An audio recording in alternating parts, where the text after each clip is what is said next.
बिस्मिल्लाहिर्रहमानिर्रहीम। अस्सलाम वालेकुम नादरीन, आप यूट्यूब चैनल देख रहे हैं। मैं इमरान खान हूं। नादरीन, अब तक की जो इंपॉर्टेंट खबरें उनमें सबसे पहले तो ये है कि इमरान खान साहब की फैमिली एक मरतबा फिर अडयाला जेल के बाहर पहुंची। उनकी बहनें गई वहां पे, लगभग 1,000 के करीब लोग।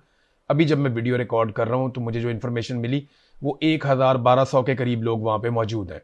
ये पाकिस्तान तहरीक इंसाफ के लोग हैं और ये इमरान खान साहब की रिहाई चाहते हैं, उनका इलाज चाहते हैं, उनसे मुलाकात चाहते हैं, लेकिन मुलाकातें बंद की गई हैं। इमरान खान साहब की बहनों ने वहां पे मीडिया के साथ बातचीत भी की, जो सोशल मीडिया के लोग आए थे उनसे भी बातचीत की और एक मरतबा फिर उन्होंने वही मुतालबात किए जो वो हमेशा से कर रही हैं कि हमारे भाई से मुलाकात करवाई जाए। और ये बड़ी अजीब चीज़ है, यानी नवाज शरीफ इस चीज़ को इमेजिन भी नहीं कर सकता, उसका तसव्वुर भी नहीं कर सकता कि नवाज शरीफ जेल के अंदर बंद हो और नवाज शरीफ की मुलाकातें बंद कर दी जाएं। मरियम नवाज हो जाए या आसिफ अली जरदारी हो जाए, ये लोग इस बात को सोच भी नहीं सकते कि इन्हें जेलों में बंद किया जाए और इनकी मुलाकातें बंद हो जाएं। या जो वो जनरल फैज़ बंद है, या जनरल नदीम अंजुम को कल को पकड़ लिया जाता है, या जनरल बाजुआ गिरफ्तार हो जाए, या आसिम मुनीर साहब फ्यूचर में गिरफ्तार हो जाए, इनमें से कोई भी अगर पकड़ा गया तो ये क्या सोच सकते हैं कि इनकी मुलाकातें ही बंद कर दी जाए, इनको कोई मिले ही ना, इनसे कोई बात ही ना करे और सारी दुनिया से काट के इन्हें रख दिया जाए। ये बिल्कुल ही एक इलीगल किस्म की चीज़ है। अदालत ने इसके ऊपर नोटिस लिया, उन्होंने नोटिस जारी भी किए हैं, लेकिन 1 महीने बाद के। तो इमरान खान साहब को जब सजा देनी होती है ना, तो केस चलता है फरारी की रफ्तार से, और जब इमरान खान साहब को रिलीफ देना होता है ना, इस वक्त तक जो सूरत हाल चल रही है वो हम देख रहे हैं, तो फिर केस चलता है कछुए की रफ्तार से। बस ये फर्क है, अगर सजा देनी है तो चीते की रफ्तार से जाएगा बहुत तेज, और अगर रिलीफ देना है तो कछुए की रफ्तार से जाएगा बहुत स्लो। ये हम बार बार होता हुआ देख रहे हैं। अलीमा खानम ने अपनी जो फैमिली की तरफ से एक लायामल है वो बताते हुए उन्होंने ऐलान किया कि यह तासुर गलत है कि जो तहरीक जो है वो सिर्फ सोशल मीडिया की जमात है, पाकिस्तान तहरीक इंसाफ। उन्होंने कहा ये तासुर गलत है कि जमात जो है सोशल मीडिया की है। आप देखते जाएं, हर चीज का एक वक्त होता है और फैमिली की तरफ से कोई ना कोई लायामल देना पड़ेगा, क्योंकि अब लोग बहुत दबाव डाल रहे हैं। बार बार लोग ये कहते हैं कि इमरान खान साहब के लिए उनकी फैमिली को ही अब सामने आना पड़ेगा, बाकी लोग तो काफी हद तक कंप्रोमाइज हो गए हैं, ये दावे किए जाते हैं। कुछ चीजें मैंने नोट भी की हैं, यानी पाकिस्तान तहरीक इंसाफ की जो खैबर पख्तूनख्वा की हुकूमत है उस पर बहुत तनकीद हुई। किस वजह से हुई वो वजह मैं अभी आपके सामने रखता हूं, लेकिन पहले जजों को मैंने कहा ना बहुत जल्दी है इमरान खान को सजा देने की। एक्चुअली तो जल्दी मिलिट्री एस्टेब्लिशमेंट को है ना, तो जजेस तो उनके ईमा के ऊपर वो कहते हैं जल्दी जल्दी करो, बस जो पीछे से हुक्म आ रहा है जल्दी जल्दी करो। तो 190 मिलियन पाउंड केस में इमरान खान, अच्छा इसमें जो इमरान खान साहब की अपीलें हैं वो 2-2 साल साल से नहीं सुनी जा रही, लेकिन जब नैब की अपील आ जाती है या किसी इदारे की तरफ से आ जाता है तो फौरन सुनो, फौरन 5 मिनट लगाओ, अभी लेकर आओ, अभी आप यहां पर बैठ के दलाल दें। तो वो कहते हैं जनाब इमरान खान के और बुशरा बीबी के वकला को कि अपीलों पर दलाइल की हतमी मोहलत हमने आपको दे दी है। आइंदा समात पर अगर आपने दलाइल ना दिए तो नैब को हम सुनेंगे और जो हमारे पास रिकॉर्ड है उसके मुताबिक हम फैसला कर देंगे। दलाइल देने की लतीफ़ खोसा साहब ने अंडरस्टैंडिंग हमारे साथ की थी और उन्होंने अंडरटेकिंग दी है, तो हमने आप लोगों को तारीख दी है। अब मामला ये है कि वहां अदालत को बहुत जल्दी है इमरान खान साहब को सजा सुनाने की, तो सुना लें। पहले इमरान खान साहब कौन से जेल से बाहर है या उन्हें बाहर निकालने के लिए कोई सिस्टम के अंदर कोई गुंजाइश मौजूद है ना। इमरान खान साहब देखें, इमरान खान साहब का केस कोई कानूनी तो है नहीं, ना किसी अदालती मुकदमे में वो इस वक्त जेल में बंद है। सारा एक ड्रामा है। अदालत जो है, अदालती कार्रवाई भी एक ड्रामा है, अदालत भी एक ड्रामा है। मुझे खुद जजेस पैगामात भेजते रहे हैं बाद में कि हमने जो आपसे ज्यादती की हम उस पर माफी चाहते हैं इमरान साहब, हम उसका हिस्सा नहीं थे। एक जज साहब हैं, उनके रिश्तेदार मेरे पास आ गए, उनका जज उनका बहनोई था शायद, वो मेरे पास आ गए घर में। उन्होंने कहा जी, वो कह रहे हैं मुझे बड़ी तकलीफ हुई थी, मुझे वो फैसला देना पड़ा आपके खिलाफ। तो ये सारी चीजें रिकॉर्ड का हिस्सा है, मैंने सारा कुछ लिख के रखा हुआ है। तो वो बेचारे मजबूर लोग हैं, जजेस की औकात ही कोई नहीं है, ना अदलिया की कोई औकात है। ये मामला है सिर्फ आसिम मुनीर साहब का और उनके अपने मफाद का। मिलिट्री एस्टेब्लिशमेंट या आसिम मुनीर साहब या चंद लोग और इनके साथ शामिल आप कर लें, बंद कमरों में फैसले करते हैं। ये सारे एक दूसरे की इंश्योरेंस पॉलिसी है। तो इन्होंने मिलकर तय किया हुआ कि इमरान खान का क्योंकि हम मुकाबला नहीं कर सकते, लिहाजा ये बंदा बाहर नहीं आना चाहिए। अगर ये बंदा बाहर आ गया तो फिर हम इसका मुकाबला कभी भी नहीं कर सकेंगे। अब आ जाए नाज़रीन खैबर पख्तूनख्वा की असेंबली की तरफ। यहां खबर यह है कि खैबर पख्तूनख्वा में एक एक्ट पास किया गया है और उसे कानून का हिस्सा बना लिया गया है। मैंने वहां कुछ सहाफ़ी है उनसे बातचीत की, तो उन्होंने मुझे बड़ी अजीब अजीब चीजें बताई। उन्होंने कहा जी कि जो तरीकाकार होता है ना, एक कानूनी तरीका होता है, उसको अडॉप्ट नहीं किया गया। सबसे पहले यह होता है कि वो सिस्टम के अंदर आ जाता है, वो बिल पब्लिक उस पर पढ़ सकती है, पब्लिक अपनी राय दे सकती है, मीडिया उसको पढ़ सकता है, अपनी राय दे सकता है। फिर जनाब वो टेबल किया जाता है, फिर उसके ऊपर डिस्कशन होती है, फिर बातचीत होती है, उसके पॉजिटिव और नेगेटिव्स वो तय किए जाते हैं। फिर एक मरहला आता है जब वो बिल पास हो जाता है, वो एक्ट बन जाता है, और फिर वो बाकायदा उस कानून की शक्ल इख्तियार करके सिस्टम के अंदर जो वेबसाइट है उस पर भी आ जाता है। लेकिन इस मामले में ऐसा कुछ भी नहीं हुआ यह है कि जितनी भी इनके पास मुराद थी खैबर पख्तूनख्वा की असेंबली के पास, स्पीकर डिप्टी स्पीकर के पास, वो 88 से वो चली आ रही है। उनके अंदर इन्होंने कुछ तरामीम की हैं। जो तरामीम की है ना, उनमें बहुत सारी चीजें तो पुरानी है। मेरा तो ख्याल है पुरानी चीजें भी खत्म कर देनी चाहिए। इतनी मुराद लेके इन्होंने किया क्या है, पाकिस्तानियों को दिया क्या है। लेकिन ये जो मुराद हैं इनमें कुछ इजाफा किया गया, जिनमें एक ये है कि जो अरकान असेंबली है उनकी बीवियों को, या अगर वो खातून रुकन असेंबली है तो उनके शौहर को एक ताहयात असेंबली कार्ड दिया जाएगा, जिसको पूरे मुल्क में हर जगह हर इदारा तस्लीम करेगा और उसकी एक अपनी इज्जत और रिस्पेक्ट होगी। नंबर 2, एयरपोर्ट के ऊपर इन तमाम लोगों को VIP लाउंज की सहूलत मैसर रहेगी। नंबर 3, वफाकी कानून के तहत ऑफिशियल पासपोर्ट इन्हें दिया जाए। नंबर 4, सरकारी अफसरान की तरह जो क्लब की मेंबरशिप मिलती है वो इनको भी सबको क्लब की मेंबरशिप मिलनी चाहिए। और जाती गाड़ी के शीशे ये टिंट करवा सकते हैं, यानी उसे काला करवाना चाहें, ब्राउन करवाना चाहें तो ये अपनी गाड़ी के शीशे जो है उनका रंग तब्दील करवा सकते हैं। उसके अलावा पहले इनके पास जो असलहे के लाइसेंस होते थे वो 4 गन्स का होता था इनके पास, लेकिन अब उसके अंदर 4 के बजाय 8 गन्स का लाइसेंस दे दिया गया कि अब आप अपने साथ 8 बंदूकें ले सकते हैं और ये लाइसेंस आपको दिए जाएंगे। इसके अलावा आप खुद बनाना चाहें तो आप जितने मर्जी बनवा लें, 50 बनवा लें, लेकिन 4 आपके मुफ्त है, 4 और शामिल कर दिए गए जो आपको फौरी तौर पे मिल जाएंगे, और उसके लिए आप फीस अदा कर दिया करेंगे, जो मामूली फीस है वो आपको देनी पड़ेगी। तो इस तरीके से ना ये मुराद ले रहे हैं। कुछ चीजें जो हैं वो पुरानी हैं, उनके अंदर और बेहतरी लाई गई है। यहां पे एक करारदाद भी है मेरे पास, मैं इस करारदाद को पढ़ रहा था। तो करारदाद ये कहती है कि जैसे वफाकी हुकूमत और बाकी लोगों के पास ये होता है, या अरकान असेंबली या सेनेटर्स के पास होता है, तो जनाब आप हमें, हमारी बीवियों को और हमारे मुलाजमीन को ताहयात ब्लू पासपोर्ट जारी कर दें। ये करारदाद जो है ना वो अक्टूबर 2024 की इसके ऊपर डेट लिखी हुई है, लेकिन क्योंकि ऐसी करारदादें बार बार आती हैं, बार बार रिवाइव हो जाती हैं, तो ये एक मरतबा फिर आ गई। अब ये चाहते तो हैं कि इन्हें ताहयात ब्लू पासपोर्ट मिल जाए, या तो ये कोई ऐसी करारदाद लेकर आए जिसमें ये कहें कि जनाब हमें ब्लू पासपोर्ट नहीं चाहिए, हम ग्रीन पासपोर्ट की इज्जत करवाना चाहते हैं, हम सबको ग्रीन पासपोर्ट जारी किया जाए, और जो कौमी असेंबली में और सेनेट में ब्लू पासपोर्ट दिए गए हैं उन्हें भी ग्रीन पासपोर्ट से तब्दील कर दिया जाए। तब्दीली जैसे कहते हैं ना। लेकिन अगर पिछले भी मांग रहे थे ब्लू पासपोर्ट, आप भी मांग रहे हैं ब्लू पासपोर्ट, तो फिर तो अल्लाह अल्लाह खैर सल्ला, यानी फिर तो जो आप मांग रहे हैं वही पिछले लोग भी मांग रहे थे, तो आप तो कोई तब्दीली ना लेकर आए। मैं कई मरतबा यह कह चुका हूं कि तमाम ऑफिशियल्स को, जब तक वो सरकारी ओहदे के ऊपर है, यानी अगर कोई किसी वक्त MNA है, मिनिस्टर है, अपोजिशन लीडर है, या कोई ब्यूरोक्रेट है, या कोई फौजी है, या कोई जज है, जब भी कोई आदमी ऑफिशियल कैपेसिटी में मौजूद है और वो पाकिस्तान की सरकार के लिए किसी भी तरह काम कर रहा है या रियासत के लिए काम कर रहा है, तो उस स्पेसिफिक टाइम पीरियड के लिए आप उसको ब्लू पासपोर्ट जारी कर सकते हैं, स्पेशल पासपोर्ट आप दे सकते हैं। उसका फायदा यह है कि जरा लाइनों वाइनों में कम लगना पड़ता है। दूसरा उसका फायदा यह है कि आपको दुनिया में आप जहां पे भी जाते हैं आपको वीजे ज्यादातर मुल्कों के नहीं लेने पड़ते, बस इतना फायदा है, और तो कोई फायदा नहीं है। तो ये बीवियों को क्यों देते हैं, बच्चों को क्यों देते हैं, रिश्तेदारों को क्यों देते हैं? क्या वो भी साथ में ऑफिशियल ड्यूटी कर रहे होते हैं? क्या वो भी साथ में रियासत की खिदमत कर रहे होते हैं? ये तो अपनी अयाशी का चक्कर है ना, कि जनाब मेरा ये पासपोर्ट है, मेरी बीवी को भी दो, मेरे बच्चों को भी दो, मेरे माँ बाप को भी दो, मेरे रिश्तेदारों को भी दो, मेरे मुलाजमीन को भी दो। ये क्या है? ये तरीकाकार गलत है, ये नहीं होना चाहिए।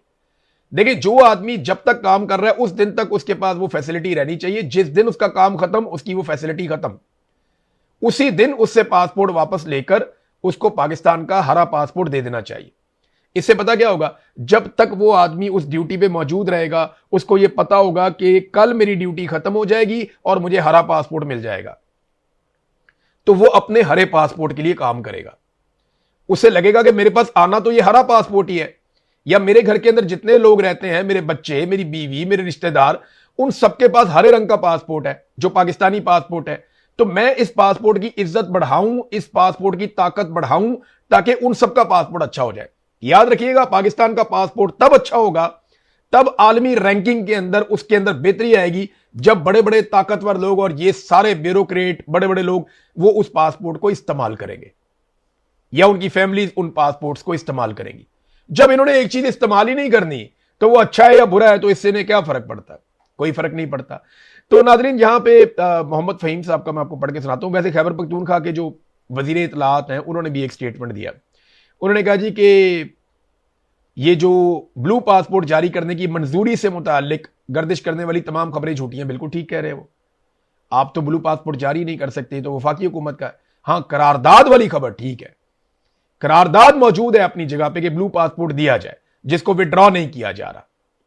देखिए ना, ये अब लोगों को बेवकूफ बनाते हैं, ऐसा थोड़ी होता है। क्या ड्रोन हमले खैबर पख्तूनख्वा में कम हुए या ज्यादा हुए, मुझे आप ये बताएं।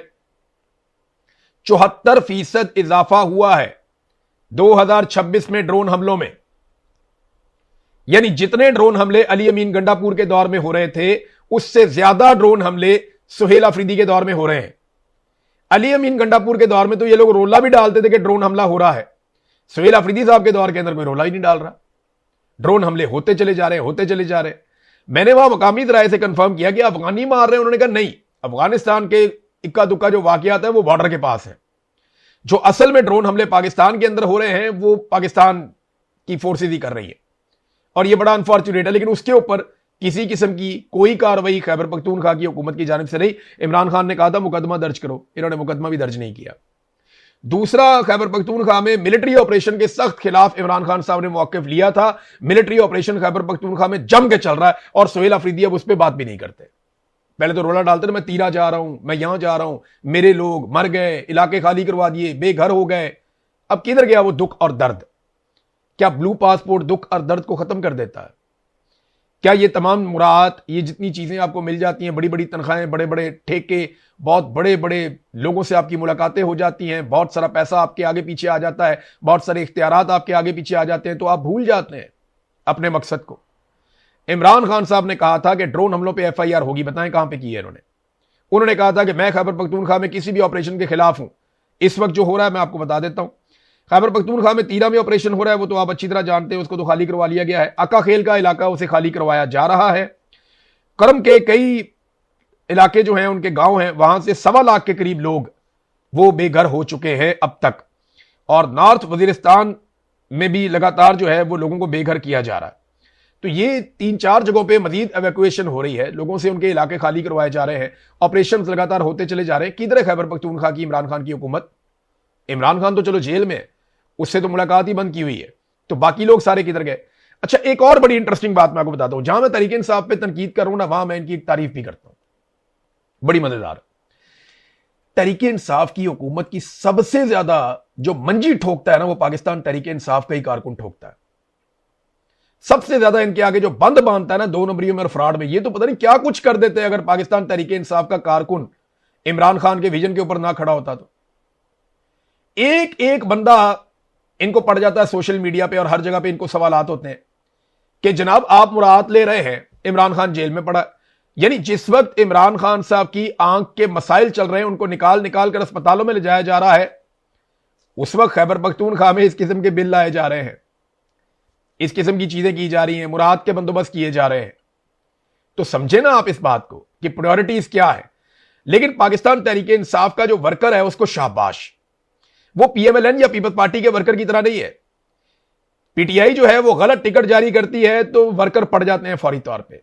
PTI जो है वो कोई गलत फैसला करती है तो वर्कर जो है वो PTI के खिलाफ हो जाते हैं।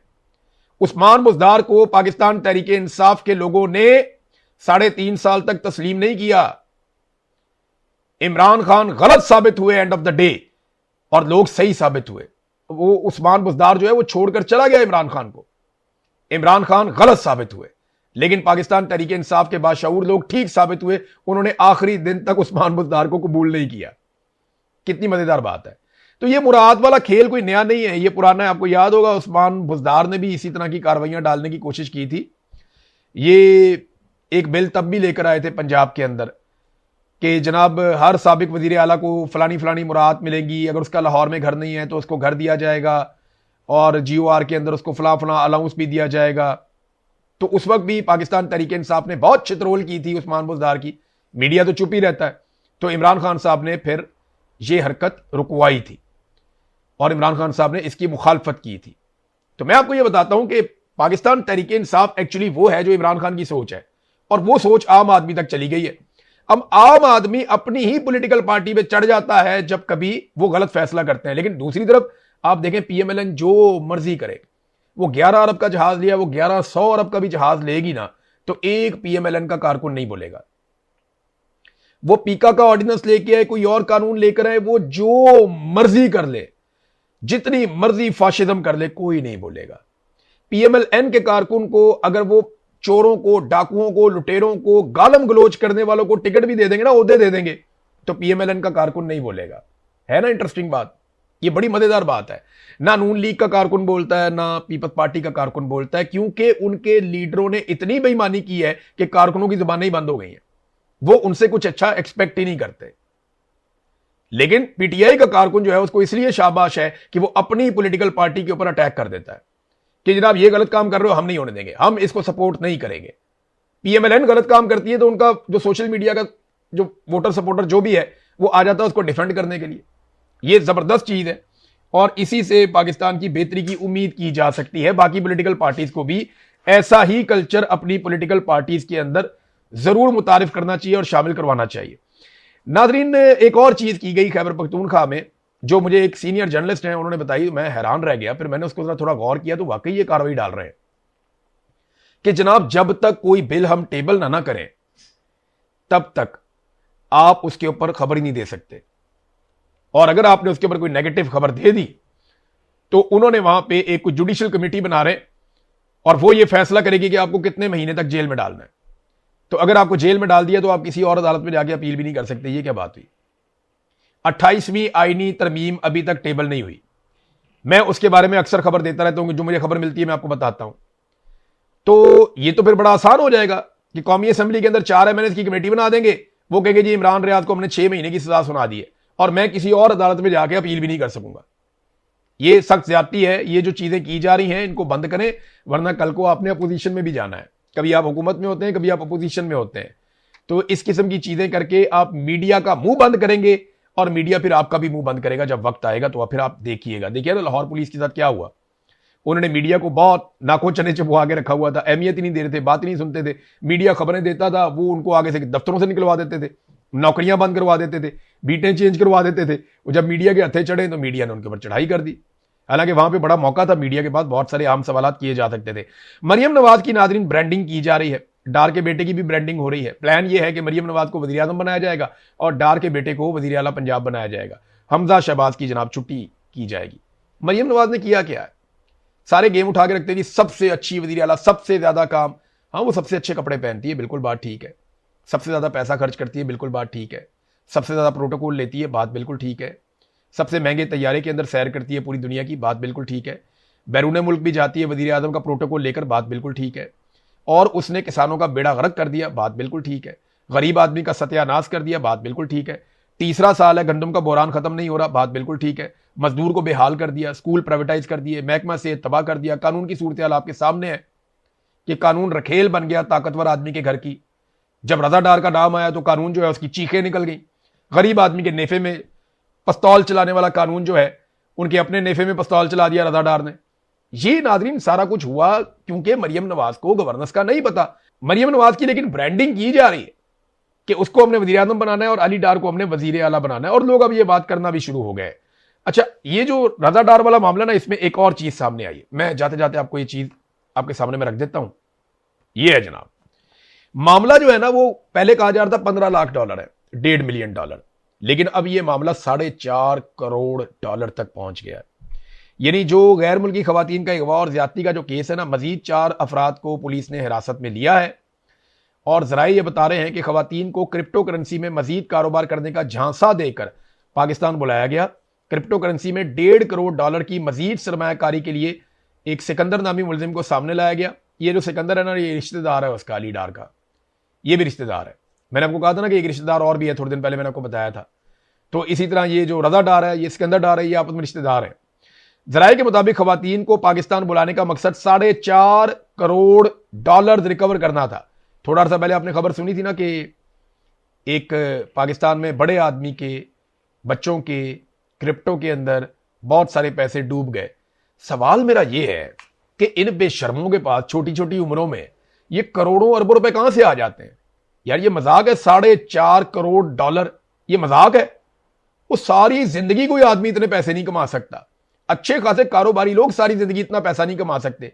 ये छोटे छोटे बच्चे करोड़ों डॉलर के अंदर डीलें कर रहे होते हैं बैठ के, और फिर पैसे पूरे करने के लिए ये बाहर से औरतों को झांसा देकर आते हैं। फिर वहां पे जो इन्होंने गंद मारा वो आपके सामने, पूरी दुनिया में पाकिस्तान की बदनामी हो रही है और पुलिस अब भी उन्हें बचाने की कोशिश कर रही है। इस केस पे मैंने नजर रखी हुई, कुछ चीजें आपको मैं और दूंगा। अब तक के लिए इतने, अपना ख्याल रखिएगा, अपने चैनल